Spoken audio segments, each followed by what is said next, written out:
Hey everybody, welcome to the video. This is going to be a ton of fun. We're going to be taking a look at one of the most successful record labels in the history of the planet, and that's Motown Records. And we're going to be taking a look at it in terms of how were they so ridiculously successful. We're going to use some basic principles of science and research, but don't be put off if you were never good in science. You're going to understand all of this. For example, what most strongly predicts if someone's going to be a good employee?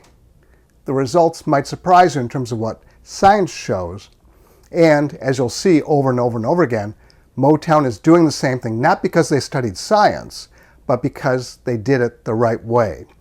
There were a number of missteps, so we'll talk about those as well. So let's get some foundations down. Motown was founded in 1959 by Berry Gordy and Smokey Robinson. It's a black-owned and managed record label, one of the most successful businesses in the world of its kind. And in fact, when it first appeared in the list of black-owned companies, it was number one, the most successful company in the world at the time it appeared, which was in the early 1970s. And it stayed at that spot for 10 solid years. As a record label, it signed a lot of acts. You know many of them. For example, Stevie Wonder, who's going to get the finale in this little video of ours, and Diana Ross and the Supremes, Smokey Robinson and the Miracles, many, many, many more. You're going to see a number of those in this particular video. Let's establish a baseline. If Motown's a record label, what they're trying to do is just sell music. How well did they do that? One easy way to check is by how many number ones did they have? So we're going to compare the number of number ones that Motown had versus their peer group back in the 60s, and we'll even compare it to today. So let's look at how many number ones the best acts of the 1960s had, and by the way, you'll see all this data in just a moment when we do the number one girl group of all time, which is also a Motown group, so you'll see the actual data in just a moment. So if we look at artists back in the day, the Rolling Stones had 8 number ones, Elvis had 30, Beach Boys had 4, Clapton had 7, Dylan actually didn't have any, the Beatles had 20. How do these numbers compare with the total number ones from Motown? Here's Randy Jackson to give us the total number from Motown.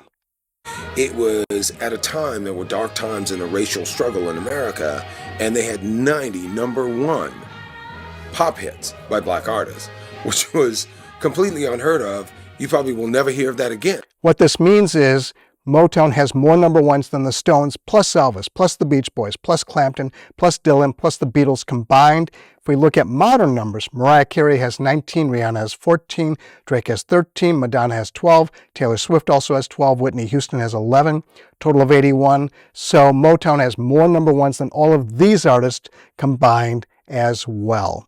I happen to think that's an amazing number. Let's look at the original source for the data. That's right here, the most number one singles, and you can see all of these numbers. This is exactly where it is taken from. Motown eventually released a massive album set with every number one they ever had anywhere in the world, and as it says, they'll celebrate their 50th anniversary, now a couple of years ago, with a mammoth box set with 191 total number ones from around the world. That beats both of those groups combined with a lot of room to spare. This is an absolutely mind-boggling, beautiful, wonderful accomplishment. And we're going to take a look at how they did it, starting with the very foundations and where Motown got its start.